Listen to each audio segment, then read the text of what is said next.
On? Okay, Gloria, I see you're waiting for us. Gl- Yes, I am. You can hear me. Well, we're waiting for you too. Okay, so I'm very happy that we're here. Okay, we're here. I've got more handouts, but I'm trying to limit the ones that I have. Okay, okay, yeah, there you go. Okay, Gloria, let me see if I pull up this handout that I have for Psalm 82. Let's share a screen and let's get it up for Gloria. And it's 92. Yeah. Wow. 92. Thank you. Okay, allow it. All right, allow it. Come on. Share, share screen. Okay, you are sharing screen. Let me go back. Come on.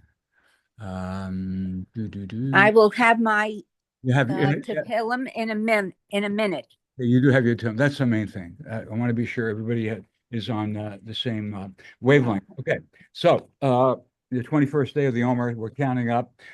We've got another 28 days to go, and so I'm dedicating this session to the memory of Abe Kogan, a dear friend that I've had the privilege of knowing for about 10 years, and he had no family, and I was able to join the Healing Visits group, and uh, and I got to know him, and he passed away on the um, last day of Pesach. Okay, the 8th day of Pesach, and I delivered a hesped, a eulogy at his grave. And if you didn't catch up with it, it's here. Okay, but that's for later on.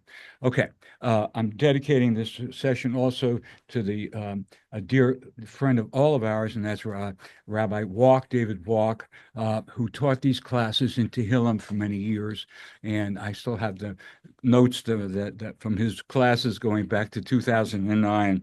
And one of his favorite expressions is on the Yom Kippur sermon in 5776. That's 9 years ago. He delivered a sermon Friday night upstairs in the sanctuary. And the theme was the Sanhedrin says, "This world was created for me." Okay. And the other side is from Genesis 18:27. I am dust and ash. So this is basically what poetry is about. Poetry is about going back 7 years, Rabbi Kurtz, when he started this, it's about recognizing the other. It's recognizing the who you are, really who you are, other than the person you're supposed to be. We're all supposed to be successful, doctors, lawyers, architects, teachers, I mean, whatever. But who are we supposed to be? And the idea here is that whoever you are, you may have to remember that you must be humble, walk humbly in the presence of God, and make room for God. And that's basically what the major theme of this psalm is: making room for God on the seventh day. And the seventh day is not even mentioned here. There's no mention of Shabbat. The introduction, the first sentence was made up by the rabbis.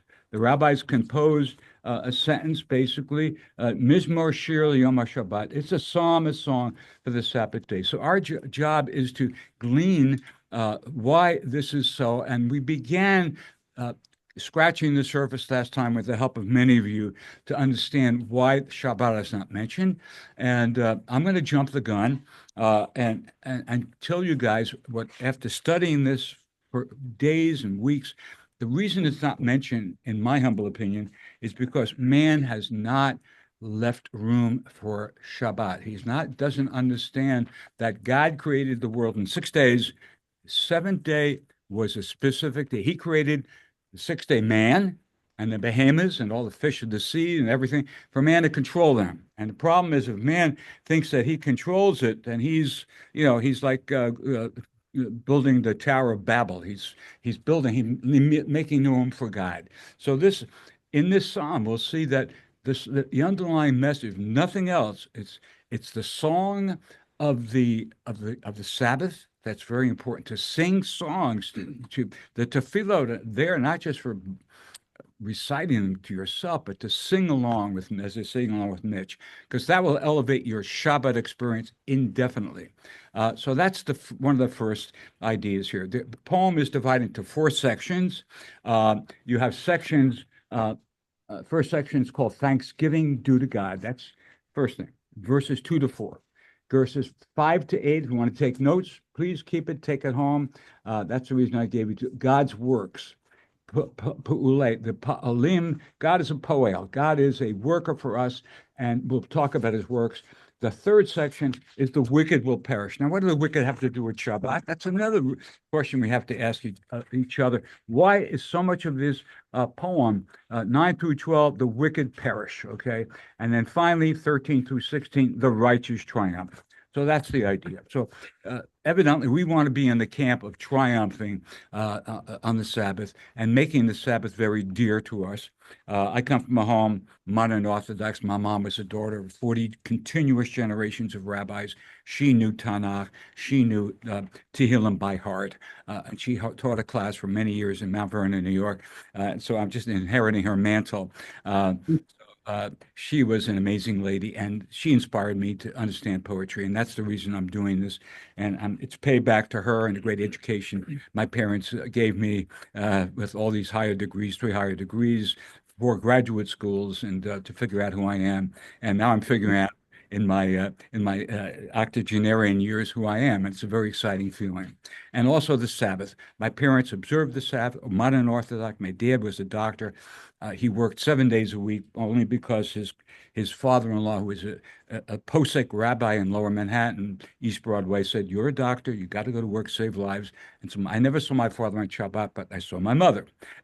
My father and mother celebrated Shabbat in my family very, very beautifully, and that's the reason I'm here. Is because I came away with the way my mom was elegant with her Shabbat table, and my father would come in. He was the prince of the Bronx doctors, but he worked into Shabbos, Docha Shabbos, because he had to.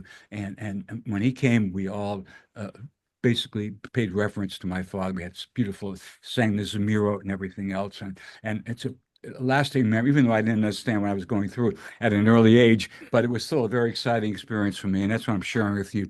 Now that I grow older, I really appreciate the way that my mother consecrated the Sabbath for me and my brothers and my sister and so forth. Okay. So, pardon? Sure. You're always welcome. Sure. Titles of the That's a very good question. Okay, the rabbis probably of the first temple, there were 70 the rabbis that were compiling the tefillot, the Ezra and Nehemiah. They came back and they had to determine what is going to be in the tefillot, who's a Jew, who's not a Jew, all these questions. So that was inserted by the Rabbanim. These are the sages that inserted that line. It has nothing to do with the poem. That was their choice to put this poem in its rightful place. Now, what's the other question? You want to think about the wicked on Shabbat? Well, I posed that. Okay, let's get to that. What will that? Okay, Phyllis, let's get to that. Okay, Phyllis, since you asked, why don't we do this? The new people I'm going to call on, people I've not read before, I'm going to call them to read. That's my usual MO. And then we discuss it. So we're going to do that. There are probably 5 of you that are new here for the first time. I'll call on you. You chant it. Any comments, and then I'll fill in. I have a lot of material to fill in. Every one of these 16 verses, a lot here. But I do have more material than just this. So let's see if we can move efficiently. Ask questions if you feel it's very important. I'll be glad to answer them. Okay. So. Phyllis, since this is your first time here and you did ask a question, why don't you read number 2, Hebrew or English, whatever your choice, Hebrew or English, whatever you feel comfortable with, and then we discuss it. Okay, go ahead. Okay. Okay. No, only one. I'm giving you one. Okay. There's plenty to talk about the one. Okay. So my question is this to you, okay, and to everybody. Okay, why would a poem start off with just a generality like that? Why it's good. It's good to do it on Monday or Tuesday or Wednesday. Why start off this poem with the idea of give thanks to the Lord and sing praises unto thy name, O Most High? Okay. Because it's Shabbos, it's the end of the week. But that can be applicable to for the rest of the I totally agree. Okay. So that's a generality. It's a generality that if you're not doing it Monday through Friday or Saturday, Monday through Saturday, and Sunday through Thursday, you should be definitely doing it on Sabbath, because the Sabbath is the day you sing. The way to elevate the Shabbat, that's what this is a major point. It's the first point, is if you're going to elevate the Shabbat, of course you come to shul, and then there are opportunities to sing along with the cantor or sing your own melody quietly. But the way to get closer to God is through prayer, and it's through not meditating quietly like some people do, but to sing along and understand the words. Say that a little bit. That it was written by David, who was a musician. And David that's was the a way- exactly. Okay, yeah. So David, very good. Brings us back to Yes, I'll call you back. Yeah. So that would mean David Hamelech did this, and then the sages put the time, Title. said, The let's sages use this put- for yeah. Shabbat. right. The Like sages. other things, let's use this for Wednesday, let's use this. Yeah, for- I mean, look, that's my question, Okay, so Phyllis. that- Okay, so that, but he did, David Hamelech, I'm not sure it's. Yeah. But we will talk more about this. Intended it to be for Shabbat, but then they said, let's use this. Well, very good point. David was a singer. He was a psalmist. He was a singer, a writer of beautiful poetry. No doubt about it. The midrash is that he would wake up in the middle of the night at 12 midnight, and he had a lyre above his head, eight string to 10 string. When we come to that very shortly, it's 18. Okay. And the northern wind will come and play a beautiful harmony, melody. And then David would be so inspired to write and study Torah the whole night. And that's what the Mishnah Berurah talks about when you wake up in the middle of the night. It's a time of the demons and evil and all. The first thing is you wash your hands, say the bracha, and then study Torah. Get right down, because that's the antidote to all of the negativity around. And this we'll come to that idea very shortly. How you should separate the Sabbath from the other 6 days. That's what we're trying to do here. Okay. How much? Okay. Yes. Let me say, I think to bring this into Yeah. modern flow, our enemies managed always to attack us on a holiday, Shabbos, sometimes together, like the last one. And this is a reminder that Very good. our enemies are out there, and they will pick a Shabbos or a holiday. Very good. Very good. And we're getting to that. We're getting to why we are particularly open to attack by the enemy on Shabbat. Yeah, it's all part of a mosaic here of putting together what David is trying to tell us, not in a blatant manner, but very latent. We have to go into the depth of Kabbalah, and there's some Kabbalah I'll get into in a moment. Okay, so Lori, you are going to do number 3. Okay, Lori here, number English, Hebrew, whatever you want. To declare thy loving kindness in the morning and thy faithfulness in the night seasons. Okay, there should be one extra here. Here's an extra. Yeah, thank you for joining us. Okay, enjoy some coffee from Starbucks. Okay. To declare thy loving in the morning. Why is that important? Morning. Why should we be praising God in the morning and not mid-afternoon, 11 o'clock? Okay. Yeah, because you haven't gotten into the rounds of the day, as they said. My dad used to do rounds all the time, even on shop rounds. He was always visiting patients. And so it's a quiet time. It's meditative, okay? And then you sing your praises at that time. And now, very important, thy faithfulness in night seasons. Why should you pray at night? Why? David, come on. Why should you pray at night? Mariv, Mincha Mariv. Why? Leftover carbon.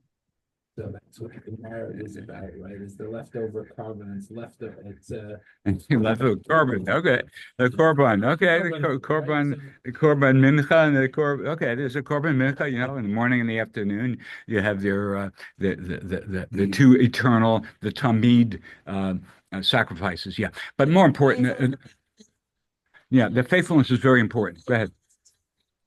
Because you've been through a long day and nighttime is the scary hour and time in terms of all the prose and poetry and things that would happen. And the night, wickedness, your thoughts, you wake up from dreams and nightmares.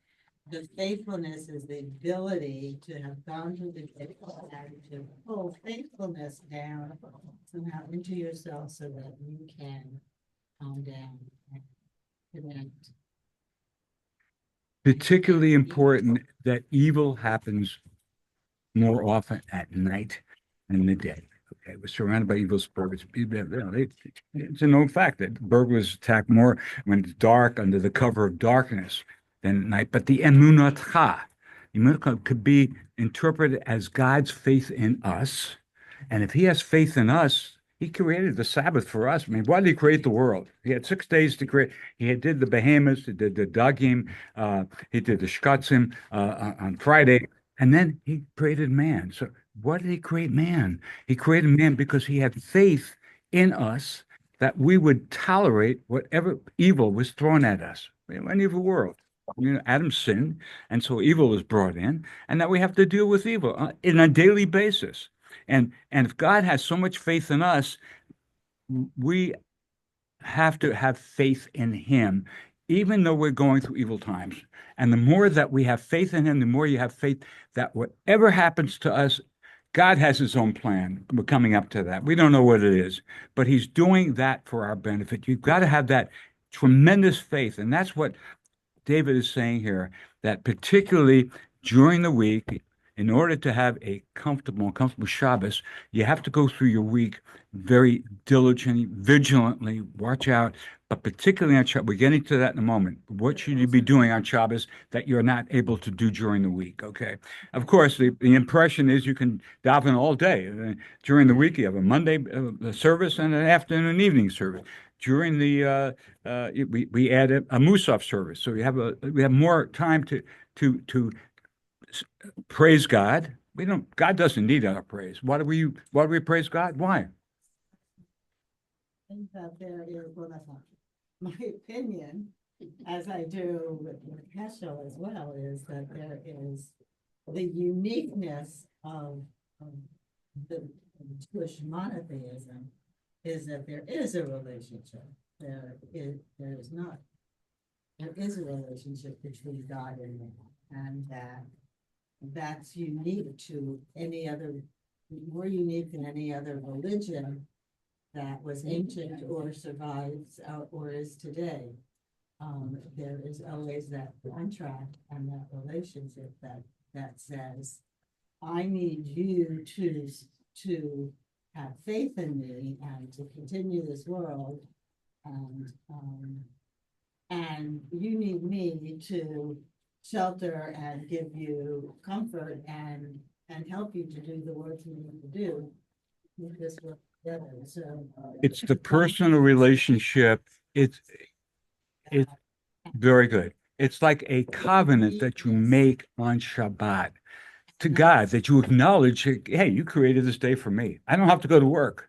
God, That's in the fifth sentence. Okay, but we're getting there. But the idea is the personal relationship. The reason that God does not need our prayer, man needs to discover who he is. I mean, otherwise he's bumbling and stumbling. The world is in turmoil right now. So how do we correct this world? By connecting to yourself. I say it's like you're having your own personal God. Everybody's got Herman Walker, a beautiful Colombian man, beautiful a book. This is my God, and it's the idea of you develop who you are is what's inside, and the only way you can get there is by consecrating a day, and with tremendous amuna. We have amuna up here, but we have guards galore, and those police cars are going like this on Shabbat. You should know that we built a wall. So we are very, very vigilant about our safety in this show. I'm very proud of the people that did it. Look, it's an expense. We needed to do it. The president told me had so much under the gun with all the young families coming in. They would not come to shul unless they felt secure. So that's the idea. We have a relationship with God, and even more so on the Sabbath, we have to have the guards. You have to have Shomer Shabbos. I congratulate. I may come in my car, but I say you're the Shomer Shabbos, not me. Okay? So they are doing a great job, and there are about 7 or 8 of them with the walkie-talkies, and it's a feeling of safety. Okay, so that's What important. does that have to do with this? Okay, now what does that have to do with Shabbat? The idea of Shabbat is if you're going to enjoy your Shabbat, David, you got to feel protected. You got to feel you have security. And the reality is that synagogues are under fire, not only in Connecticut, but every state. Swastikas being put on synagogues and rocks being thrown at Jews. I mean, this is the reality. And the reality is that if we're going to have a Shabbos, you come to shul, you want to be able to have a drink and not worry about the alarm going off. And we're going to have to shelter and close. And they did practice shutdowns here. You people were here a couple of weeks ago when they shut all the doors and quiet, absolute quiet, and no one can move, get out of the sanctuary, wherever you are, chapel, until you get that clear signal. And that's reality. That's reality. I mean, it's sad. Gloria, you still with us? I'm with you, and I haven't heard. Well, this is the first time for you. So you're up to you're up to number 4. Okay, I want Yeah. to be able to get But to. I was thinking everyone is making these great comments, but I didn't hear thank you, my God, from anyone. And without that God being right there for all of us, there's nothing. There's nobody. And when I'm in shul, the first thing I do is I say, thank you, God, for letting me be here, for letting me share in all of this. And I could go on and on. And I wish more people would say, thank you, God. Yes, and correctly, verse number 2. Why do we give general statement? It's good to give thanks unto the Lord any day. It doesn't say Shabbos, it doesn't say Yeah. Yom Rishon. Every day. That's the major thought of this poem is give thanks because, man, you may not be here. You could be 6 feet under. I mean, that's sad. But you got it. That idea is an umbrella statement for all 16 lines here. But you're right on. Okay. The poem said it. Well, we didn't say it. The poem said Yes. it. Right And there. yes, I see. Yes. Okay. All right. So we are up to, so Gloria, did I call on you for number 4? Correct? Yes. With an instrument of 10 strings and with the psaltery, with a solemn sound upon the harp. Okay. Now, this is an esoteric statement. All of a sudden, what does this have to do? Well, we know that David played the harp, okay? And the ultimate in harp sound is a 10 string. 10 string is like a Stradivarius. In this case, we are stuck with an 8 string. In this poem, okay, it says you should. Yeah, you should. I agree with you. The idea is alei Ashan. The best is to have 10 strings, but alei novel is a psalter. It's an indeterminate number of strings. That's what a psaltery. I looked it up. So the ultimate is a 10 string. That's the ultimate. They have the Levites are singing this. By the way, every one of these psalms was sung for the day of the week was sung by the Levites going around the Beit HaMikdash. I read that this is showing that it's talking not about our everyday Sabbath, but the Sabbath in the world to come. And that's where you'll have 10 strings. Very not good. 8 I'm strings. not there yet. Okay. That's one of the ideas that this poem is not talking about this because this world it's telling us the world is a mess. It's a mess.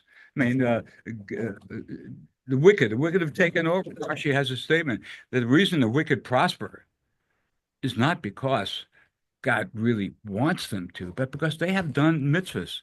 And Rashi, according to Rashi, God counts the pluses and the minuses, like we know that, and we'll get to in the Sanatokov. Everybody passes before the ultimate judge with the staff, and God weighs your good and your bad. And there are evil people that have done some really good things, and that's the reason they're prospering. We're going to get to that, but we're not there yet. Okay. Yes. I'm just wondering if maybe this might be why they chose this to be the Shabbat psalm, because mentioning the instrument, which the instruments is mentioned in other Tehillim, but I think in the context of this, I think I'm not sure if it's true. When Beit HaMikdash was standing, they would play music. It might be that the music was really more on Shabbat, not that every day of the week music. I'm not sure if that's Okay, a we are going to distinction. get there. Now, there's a very important word that we have not discussed, and that word is called higayon. Higayon means solemn. It's not a completely happiness. Solemn is, I it's saw that very too, but- sad. Be It's, logic. yeah. What? Logic. Logical? Yeah, logic. Solemn? Solemn to me is something that has gravity. It's not, you're happy, you're hora, for instance. You're dancing around. It's a solemn song. Today's words, I thought. And that ties in with what Shabbat. Shabbat is a solemn day that God has given you to partner with Him. Hey, how can I help you? How can I improve my environment here? My work partners. How can I improve my situation? My children, my wife, the community. I'm on the board of representatives here. Well, how can I improve it? I mean, and so that's the idea of it's solemn. It's serious stuff. I mean, we sing them all here. That's what it's right. Translates, or are you just going by? No, higayon means solemn. I looked this up. David, I've spent, trust me, weeks, every single word here I've looked up and seeing how it's used, but that's what it means. It You look could at me, mean higayon. joyful, rejoicing. It has to mean a little bit more. Exactly. This is I mean, But it doesn't necessarily mean like mournful. not mournful, or- serious, something serious, something. Simply, well, that's why I'm wondering Yeah. if maybe this was kind of implying this is a sort of Shabbos. And they said, let's use that. I mean, I know in Psalm 144 was, the Barzell and everything is music, but that's again, kings and queens. It's a different context. You wouldn't necessarily want to ask for Shabbos, but I'm just wondering if that was. Yeah, I mean, Did they play music? Is there any, if they know music was every day or this? the Levites sang a psalm. If you go to the I mean, but the Siddur, instruments. yes, they played every Every day. day, There was okay, a every day. psalm for that particular day. Didn't know if it was every day music. Yes, every day had a different melody and a different different Or idea and even the history. same instruments. maybe Yeah, some very good special question. I mean, we can instruments. do sessions of each day of the week or some, if you guys want to go in that direction. I wanted to spend at least 2 or 3 sessions on Shabbat because what I want to get to today is the gematria, the mystical use of language, which is so suggestive here. And I spent a lot of time working on it, and finally I was able to digest it for you guys. If we don't get to it, I have a sheet here and you can look at it, but I'd rather like to talk about it too. Okay, so we did number 4 with the higayon, very important. Now we're up to number 7. And David, you have, did I call on you? Okay. Who have I not called on? Anybody who has not been here? 5, 6. Yeah. No, Oh, we're up to 5. We're up to 5? Yeah, 5. Yeah.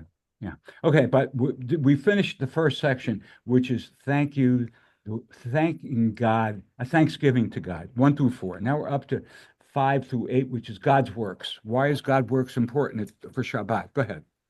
בשמחתנו השם בפעלך במעשה ידיך ארנן. Okay, good. And in English? בשמחתנו, for Simchat. maybe Simchatenu. Simchaktani. Simchaktani. Yeah. Simchaktani, Yeah. thank you. Because you've made me happy. Simchaktani, Yatani is me, right? Through thy work, Poel. A poel is a worker. Worker. Yeah, poel. Fa'alecha is through your works, isn't it? Through thy works, yes, okay. Maaseh yadecha aranen, right? Correct. Exalt. and is that? Okay, that's notice, in your Dave, is there a works? change in feeling from the last sentence? Is there a distinct change in feeling about the day? The words that you just read. These are through the work of your hands, so this doesn't even sound Shabbat-like. It's a, On Well, the contrary, I Glad think to this do is that. the one line that points out Shabbos, where he's happy with his work of the 6 days. okay, And, okay. and that we will glorify him, we will sing to him, thanking him for. Okay, so That's what Shabbos is about. Zecher l'maaseh Bereshit. we had solemnity finishing four, and now the mood changes. Hey, God, you created this great universe for me.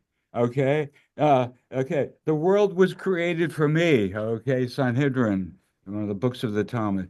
Hey, and I realize that I'm just a small little infinitesimal mote in your great plan, but I appreciate you laid out this great world for me to appreciate. But it's the one day of the week I can maybe smell some roses in my backyard. I don't have to go running off to work before the sun rises. So it's a happy, and the word po'alecha and the word ma'aseh yadecha, they both mean the same thing. Po'alecha are your works, and ma'aseh, the work of your hands. Now, what are the work of God's hands? Anybody? What Creation of the world, but and human specifically, and be People. tangible. What? people. People, things, computers, tables. I mean, electricity. I mean, these are the God's tangible. God gave us the Clear secrets people how to power. create electricity, how to create connectivity, and that's another major idea is connectivity, which is a word from a technological word, which the idea that all technology, AI is just a part of it, but AI and algorithms and chat GPT, they are all part of a unit. We're all connected. Okay. And that is technological. It's called did I just say the word? It's connectivity, it's integration. We live in an integrated world, and the idea is that we reach out and connect to people around us, whatever the color of the skin is, or how old they are, where they're sitting. This guy's sitting on my seat, and that's my Shabbos seat. There are people that get upset because they always sit there and get guests coming in. They're sitting in people's seats, and they're blown out of shape without realizing this person didn't know. Let the person be. Take another seat. Be happy. It's Shabbat. There's so much to be thankful for. So this is a high note now. We're going to a high note, and God's works are what we visibly see.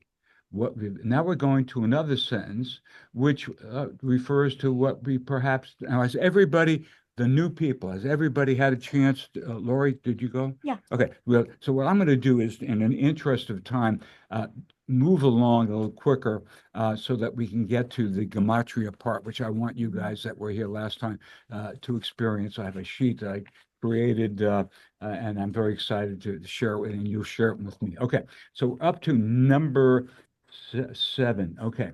Ish ba'ar lo yada, kasil lo yabin. And so ish ba'ar.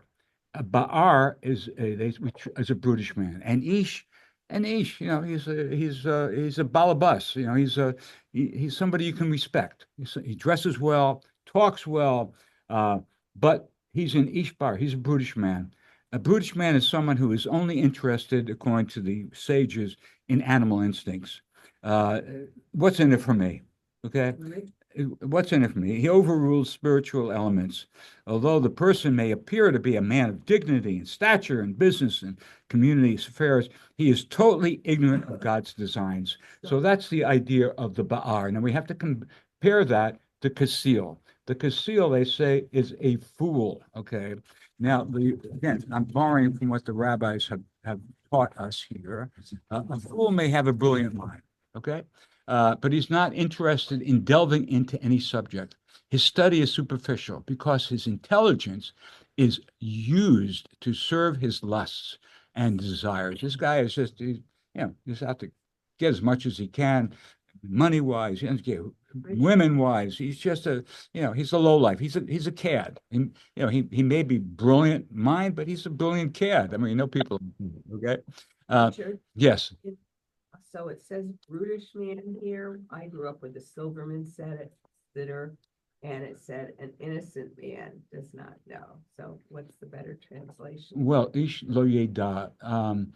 Now you're comparing the yeda with lo yavin. Okay. No. It's a brutish man here, in Well, no. Silverman it said innocent. Innocent man, brutish. Well, you I have, think they're very different to me. yeah, I mean, if innocent man, I find that the translation difficult. Bar, I looked it up. A bar is somebody. A boor, there you go. It's a boor, exactly. Yeah. So it's innocent. I think is in not some the it says translation. boar. Yeah. In some translations. Yeah, some translations, boor. Yeah, it is. Yeah, I agree with you. Yeah. Okay. Okay. So that's 7. Okay. 8. Now we're still talking about God's works. Okay. 5. This is the last one on God's works. Befroch Rishayim Kamo Esav, when the evil people flourish like Esav. Esav is grass. Okay. We know Esav is quick growing. You can water your lawn one night, and the next morning you've got the beautiful tendrils coming up. Okay, but yatzitzu kol pale oven. Yatzitzu means basically, and they flourish. They blossom. Okay, they blossom. All of the people who create the word poel. These are contrast with God as a positive, a good poel. God created the universe. Here are people, the poelim, that create evil. Oven means evil, iniquity. Iniquity. It's bad. These are bad people. They compared to God. May be destroyed forever. Okay. So even though they're flourishing, at some point or other, we have to have faith that God will pay retribution. It may not be in this lifetime, maybe in your grandchild's lifetime, but there is the evil people are usually rooted out, and they could be generations down line, or it could be right in front of you. Okay. Okay. Now we begin that. So that's God's works. God's work starts with to be amazed and happy at God, and it ends with the evil people. I mean, they're also working evil. We have to be aware that there are evil people around us. Okay. But atamarom, number 9. But if thou, O Lord, art high on forevermore, what's the idea here? The idea is that God is like the word marom is a giveaway.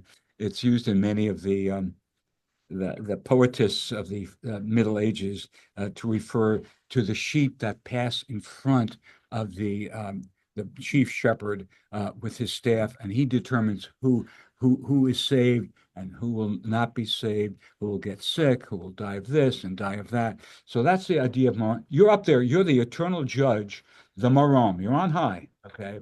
And that's the idea. B'vakarat ro edro, as the flock pass in front of the shepherd. Ma'avir tzono tachat shivto. You may remember this, that God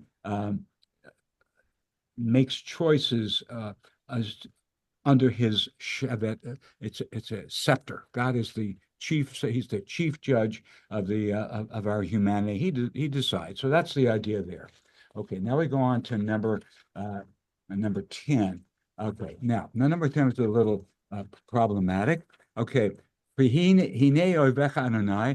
lo thine enemies, O Lord, ki hine oyevecha yovedu. Yitpordu kol pole oven.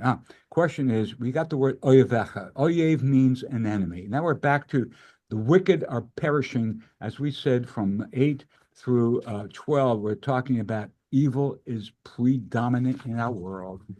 Brother, if you don't get that, you got to get it, because you may be under the side, so to speak, and God forbid that should happen. So the oyevecha, the rabbis say, the first oyevecha, is we see on the past how God has destroyed Amalek, as God has destroyed Haman, all of the evildoers at some point or other are destroyed. V'hinei oyevecha yovedu, that's in the future, that I have so much faith in you this poet, David, is saying that in the future, I know that my enemies will be destroyed. Now, who was David's enemies? Come on, you guys, you know, we had Psalms, we spoke about it. At least two of them. Come on. Many. The Philistines. Okay. Who else? Come on. Specifically of his own faith. Saul, right? Saul. As soon as Saul heard from Nathan that the royal scepter is not being passed to my son Jonathan, that was it. I mean, Saul was chasing. David even took a shelter amongst the Philistines. He pleaded craziness. You remember that? We covered that. Yeah, he's crazy, so they figure that he can't harm us, and we keep. He's harmless, so let him be. Go down with his craziness. He's a Meshuggah. Okay, okay. Yit pordu, they will be scattered. Call now again, pa'alei aven. That's it. Fourth time we use the word the workers of iniquity. In time, they're all going to go. Okay. All right, now this is one that elicited some brilliant comments last time. Vatarem kirim karne. Now, this is him speaking about himself now. It becomes very personal, but my horn, we haven't heard the word my at this point, has thou exalted like the horn of the wild ox. Now, there are two different meanings to this. Number one, the rabbis say the horn represents strength, pride, vigor, okay, manliness. You know, we know David. He was the tiny shepherd that defeated the Philistine Goliath. So you raised my horn. You've given me strength, God, that I didn't know I had. You made me the king. I'm the king. I replaced my good friend Jonathan. That was like the horn of a wild. Now, Re'emim, we chant that on the Shabbat when the Torah is being turned around before Musaf. The idea of the Re'emim, it's a wild beast of indeterminate. We don't know exactly what it is, but it's and it's big, and it's a bull. It's a bull type animal. And now I love this. Now, there was the other idea here was the idea of Karen. Now, there is a phrase in Exodus, okay, in which Exodus 34, and I'll read it to you slowly. Okay. Karen, Vayihi Bertzeit Moshe Mehar Sinai, when Moses came down from Har Sinai, Ushne Luchot Havanim Biyodo, and he had two of the tablets in his hand. Okay. Now, remember that he had the only one that has been face to face with God. He saw a shadow, but he's face to face with a God. Okay. Biyad Moshe, Yuridat Minahar, when Moses came down from the Har, Moshe lo yada kokeren or panav b'dibro, that Moses did not realize that there was a beam of strong light radiating from his face, b'dibro imo, with speaking to God. So God, Moses is the only one that the Torah talks about. So that is a special radiance that if you follow the prescription that we're trying to determine here, and tune off the negativity and focus on emunah and Shabbat, that you too will be able to experience that high level of spirituality that Moses is being described here. I mean, and not only that, but this looks forward to another psalm that we recite on sad occasions, the idea of the anointed one. Okay, now when do we recite a psalm that talks about that we will be anointed, okay, and get closer to God, that God will anoint us with his special oil and take away and give us comfort? Anybody know what Psalm? Come on, you know. Psalm 23. Okay, Psalm 23. Tarich lefanai shulchan neged. The idea is set up a table in front of me as a cushion, in the presence of my enemies. This table, whatever it is, it's God, it's your table, and it protects me from my enemies. Dishanta b'shemen roshi kosravi, and you will give me so much shemen, so much oil on my head that it will overflow. Now, here's the key word. V'shavti beveit Adonai la'orachem. Shavti. It's got the word Shabbos in it, okay? Shavti means that you will go back and you will return to the house of the Lord forever. So that's the idea of Devekas. I mean, that's the idea of getting close to the to God. This connection I'm talking about, connectivity to God is within, and that psalm is chanted, probably the most chanted psalm communally. Of course, we have Ashrei Yoshrei Beitzekah. I take that back. That's chanted a number of times. And by the way, this psalm is chanted not only once on the Sabbath, it's chanted 2 times. It's chanted in the Shacharis and it's chanted in the Musaf, at the end of the Musaf, right? And part of the Syrian Shabbat after the Kiddush. And it's chanted during the Kiddush, yeah. So it's 3 times. Son-in-law.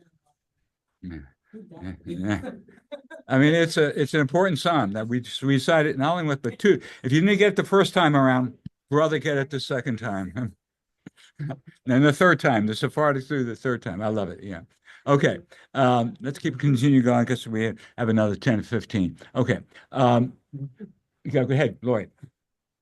You know, I read this, and you mentioned the Psalm 23. Hashem made us all, both the good and the evil. To me, this is an oxymoron. That's an oxymoron. Why Okay. make an evil person to kill him? Why bother doing that? So that I'm obviously missing something there. God gave man the choice. You have a choice. When Adam sinned, you're out of my garden, but you will live with choices. And you'll make many bad choices, as we all have. I made dozens of them.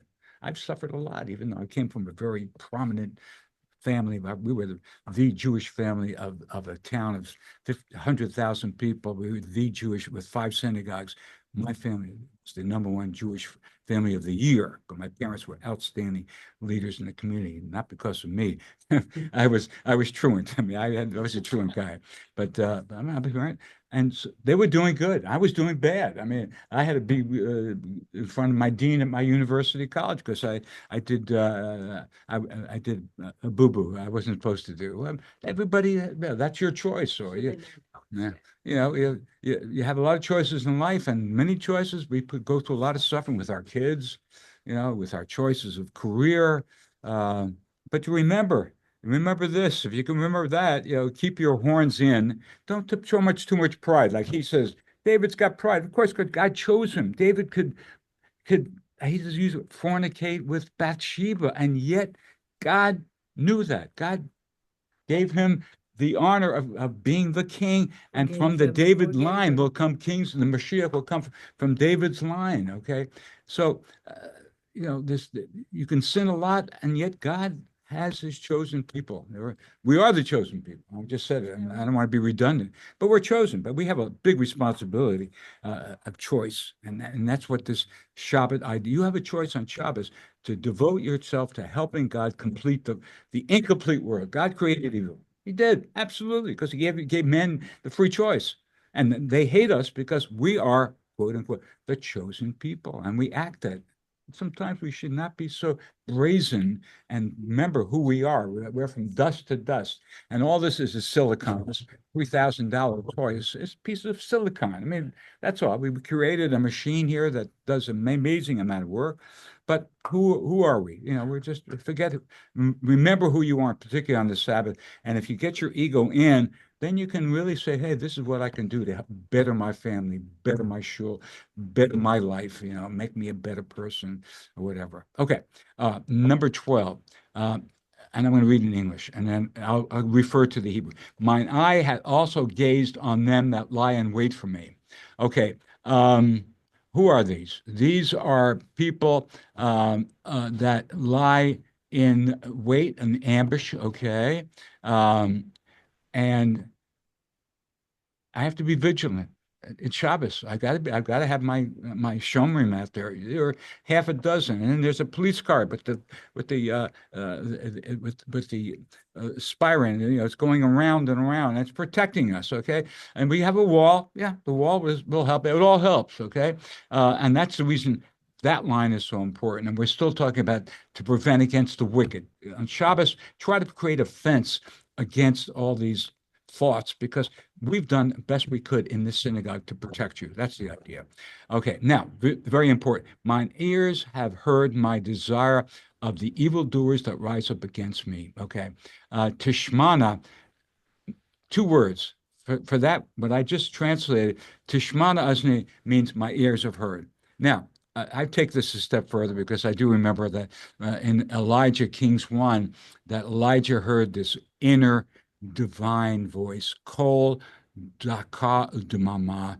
This is Elijah who's being surrounded by enemies, and he in his in Kings 1:19, he talks about that having that inner voice, that inner peace. And that's what Shabbos should be, that you find an inner peace in yourself and how you can make peace with other people. And it's quiet. When you have quiet, it's not all singing. Don't get me wrong. You shouldn't be Shabbos. The rabbi has limited the number of songs that we can sing up in the sanctuary. We want to sing more, but he's kept it down because many people want to get out there and go to the single malt liquor. They don't want to have to wait too long. And that's part of Shabbos too. Okay. Now, very important. We go to the final section, the righteous triumph. Okay. Now, this is the ultimate. This is where everybody would like to be. There are very few people that are traditionally righteous. I mean, you read Mashirat Yesharim, the Way of the Just, which is Luzzato's beautiful book on how to get to righteousness. There are X number of steps to get there. But the tzaddik katamar, the righteous person, this is the ultimate. This is where you want to be on Sabbath.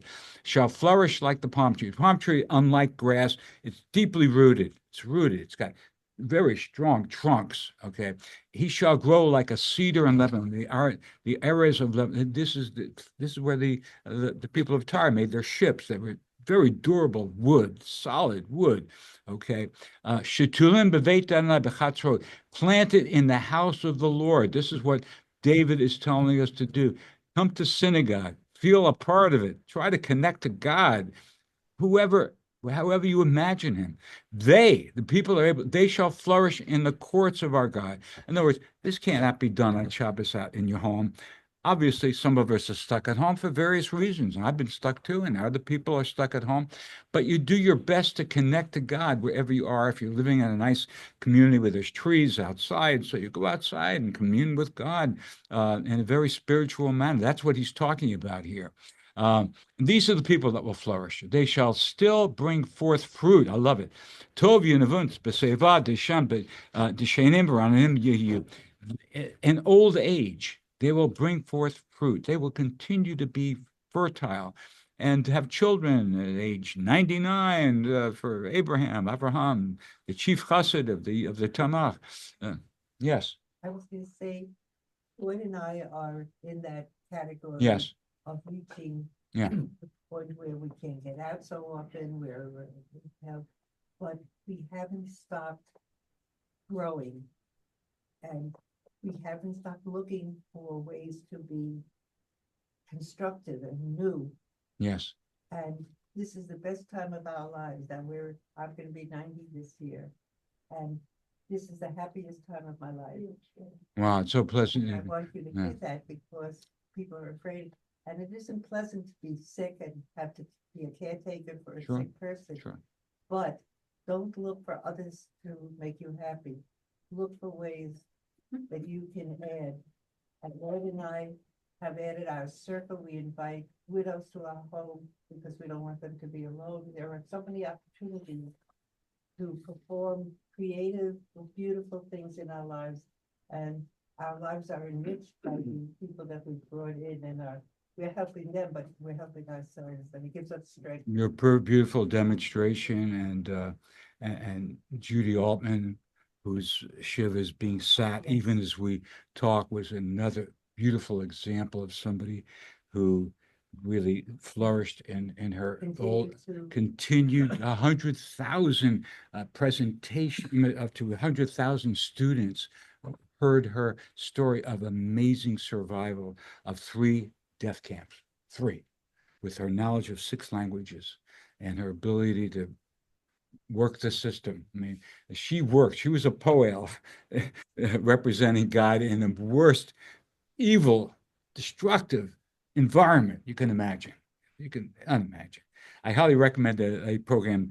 Simon Schama is a full professor at Columbia, and on PBS, if you go to PBS and put in Simon Schama, 80 years on the Holocaust. It's only an hour long, but it's a beautiful tribute to the enduring humaneness of our people. He comes across so dedicated and so to get the word out. So I mentioned that to you. Okay, so we have about 5 minutes. I'm going to hand out, no, the last one, to declare that the Lord is upright, my rock in whom there is, God is perfect. So he's trying to tell us here, David, hey, look, sing, keep singing, because maybe you'll get better and better, and you'll go up the ladder as we go up to 49 steps of righteousness and get to the God's level. That's the Sabbath. The Sabbath is to be sung.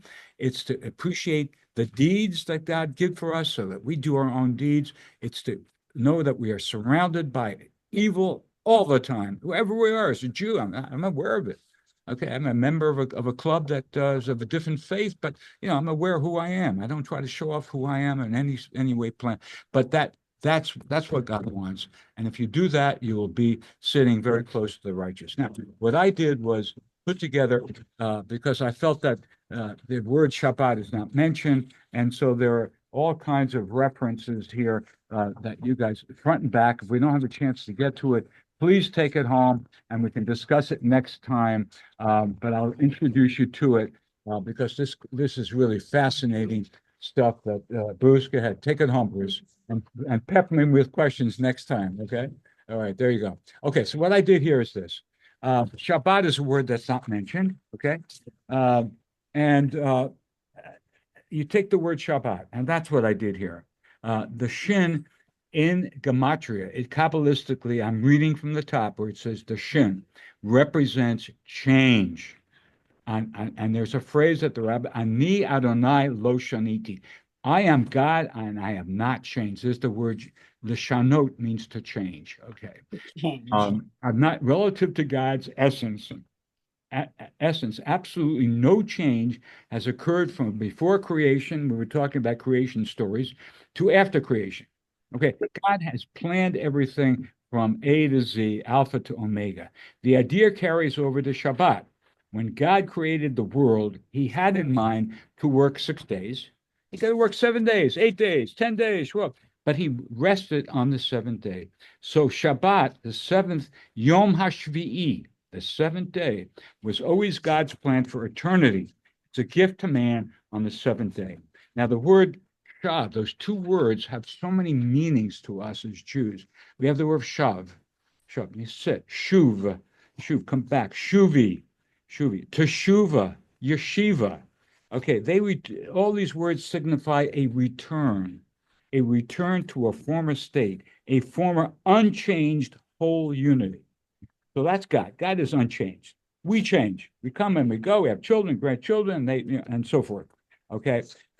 The idea is to get that back to unity. Now, the two letters, Shabbat, turn it over very quickly. The shin, it stands for change. If you take shin, which is not Shabbat, not mentioned, and you have bet, tough. Bet is the second letter of the alphabet. Tough is the last one. What did I leave out? Aleph. What does Aleph represent? What does Aleph represent? God. Okay, so God is very low key here. Hey, I know who I am. You have to find me. The idea is that Aleph, you find me. That's your purpose in life, is to find what I want you to do in your particular life. Okay, so man joins with God, the Aleph, partners with him to complete the alpha bet. Bet too tough. We have a long way ahead of us to get to the last letter of the alphabet, a lot of changing, to effect change in the world, complete God's unfinished universe, to do tikkun olam. What better way to contemplate this wonderful opportunity than on Shabbat, when God himself rested and could allow man, Ish, this is the Ish, not the Ish Ba'ar, the Ish, okay, to complete his magnificent creation.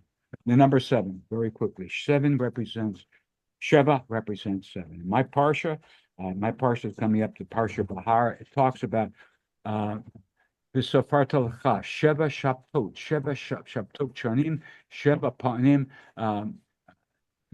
וספרת 9 ו40 שנה. That's the idea, that 7 is why must 7 be the paradigm of completion, of perfection in our week, in our Shemitah at the end of 6 years. You rest the land on the 7th year. That's written in Parsha 2. And then what happens after that? You count 7 times 7, which is what we're doing right now to get to 49. And what happens at 49? Of course, you turn 50. I wish I was there. Okay, but you're 49, and 50 is the Jubilee year, Yom Yovel. The Yovel means that God is the supreme owner of land. You think you own anything, forget it.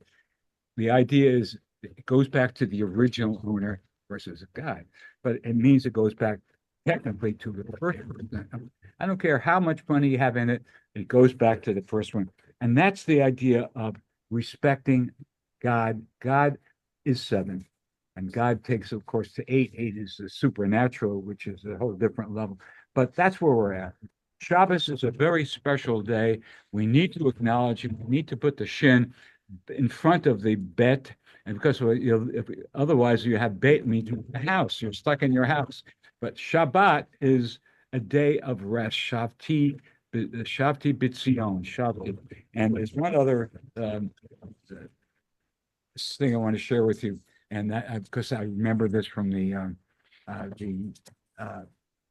8th day of Passover, 7th day, the Song of Songs. We just chanted that, okay? So this is for you can take it home. I don't want to embarrass anybody here, but this is very poetic language that Solomon composed on his relationship with God. Shir Hashirim, which we chant on Passover, the 8th day as we leave the 8th day here in the diaspora. 7 days. The holidays are 7 days, and that's another connection. Here it's 8 days because we don't know when the moon becomes full moon. Okay, so what I want to call you to is this first sentence: Shuvi Shuvi, Hashulamit. Shuvi, the word shin bet, beautiful. The idea here is that the Shulam woman is, we don't know who she is, but she has the word shalom in her. And she is capable of returning to Zion, to the daughters of Zion. Okay, Zion is bereft, and we know that throughout the Tisha B'Av. She's bereft. She's bereft of being complete. Shalem. Jerusalem comes from, and Jerusalem is not shalem until there is a, shall we say, a fruition. There is an intimacy between God Shekhinah and this. Our Shekhinah. I mean, that's what Lachuna Rana is all about too. That there has to be room for us to connect, and this is very sensual. I'll let you guys read it at home. I'm not getting into it, but this is the idea that the Shabbos is a sensual time. Great food, my mom. Great food. Great liquor upstairs. Great singing. Intimacy at home, whatever it is, the scent, and look at the flowers in the garden. We're creating a garden here. Mr. Benjamin was passed away, and he formed this garden out here. And every Monday morning we're coming and we're revitalizing the garden. So there's a lot here that we can do to make our lives complete. But the idea is that we need to complete our connection for Shabbat, so that we can again put the word Shabbat into our lives, so it's a complete day. It's a complete day. Go ahead. Say a comment. Yes. Yeah. That's I didn't make it up, but there are those who believe that Shabbat is another name for a god.